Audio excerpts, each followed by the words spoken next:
Then all the Israelites from Dan to Beersheba and from the land of Gilead came out with one accord and assembled before the Lord in Mizpah. The leaders of all the people of the tribes of Israel took their places in the assembly of the people of God. 400,000 soldiers armed with swords. The Benjamites heard that the Israelites had gone up to Mizpah.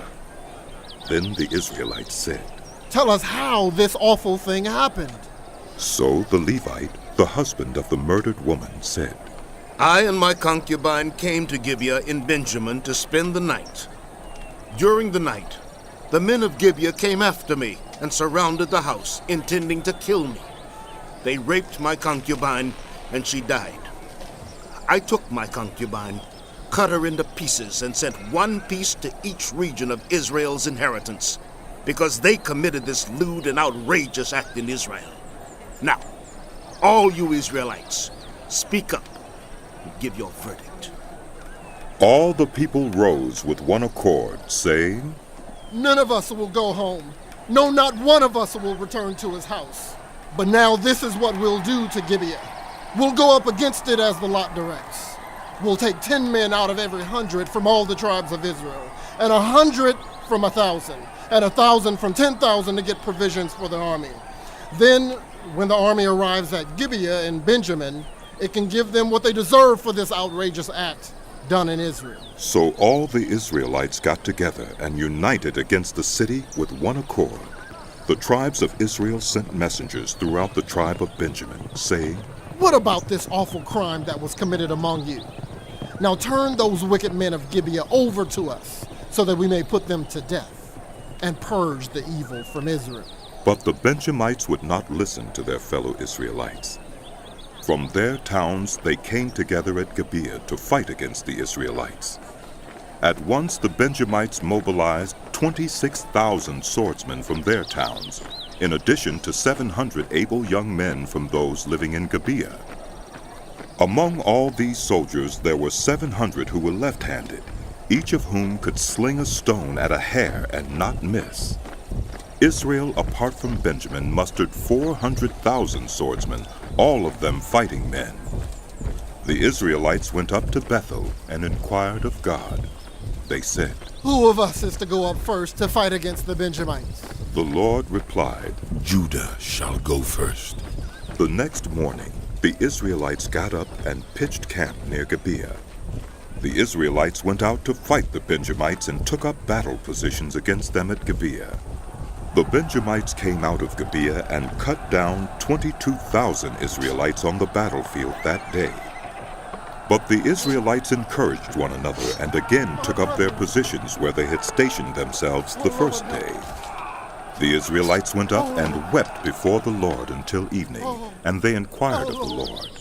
They said, "Shall we go up again to fight against the Benjamites, our fellow Israelites?" The Lord answered, "Go up against them." Then the Israelites drew near to Benjamin the second day. This time, when the Benjamites came out from Gibeah to oppose them, they cut down another 18,000 Israelites, all of them armed with swords.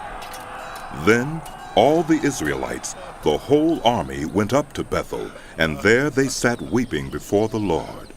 They fasted that day until evening, and presented burnt offerings and fellowship offerings to the Lord, and the Israelites inquired of the Lord.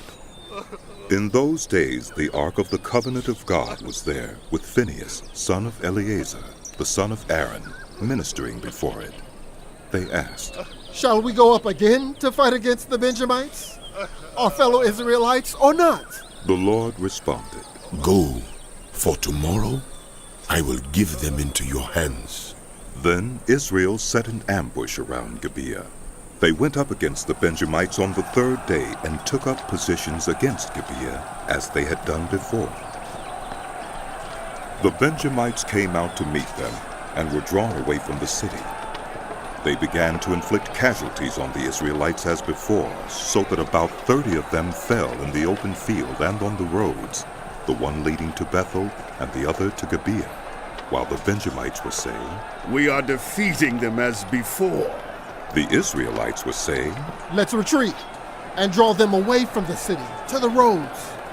All the men of Israel moved from their places and took up positions at Baal Tabor, and the Israelite ambush charged out of its place on the west of Gibeah.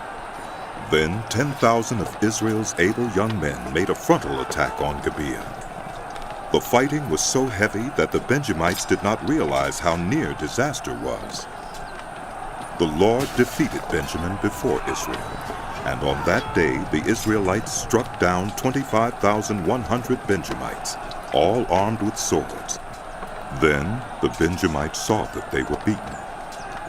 Now the men of Israel had given way before Benjamin because they relied on the ambush they had set near Gibeah. Those who had been in ambush made a sudden dash into Gibeah, spread out, and put the whole city to the sword.